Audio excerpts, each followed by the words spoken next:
Here are 3 EuroLeague storylines that I'm keeping an eye on this season. I'm Will, and if you're new around here and you love basketball, especially EuroLeague and the NBA, make sure you're following. The first storyline, and certainly the biggest, is with EuroLeague expanding to 20 teams. I'm intrigued to see how the two newcomers do. Both are really ambitious, but I'm starting off with the Euro Cup champions, Hapoel Tel Aviv.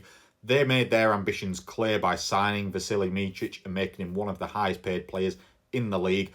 I'm just intrigued to see how they do, especially when they'll be playing in an empty gym. Will that be a positive for them? Will that actually hinder them? We saw in the NBA bubble that some teams and players actually stepped up in those empty gyms, so that's something I'm watching out for. And Dubai Basketball are only a few years old actually as a team, but they've also spent a lot of money bringing in the likes of Filip Petrusev, Dwayne Bacon and Zanan Musa. I'm intrigued to see how they gel, but also the basketball culture there in Dubai. I'm not exactly knowledgeable on Middle Eastern basketball, but is there going to be a huge fan base? Is it going to be a very loud atmosphere? How is that going to look for them? Second storyline is around one of the biggest signings of the off-season, with TJ Shorts leaving Paris and heading to Athens to sign with Panathinaikos.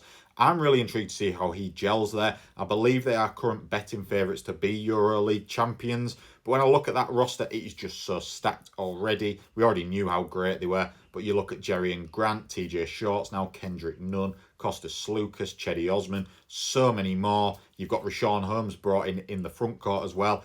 I'm just intrigued to see where does TJ Shorts fit there. He's not going to have the same role that he had in Paris, but if anyone can figure it out, it is certainly going to be Ergin Ataman. And the final storyline I'm keeping an eye on is with the reigning champions Fenerbahce. They lost their Final Four MVP, Nigel Hayes-Davis, as he signed with the Phoenix Suns back in the NBA.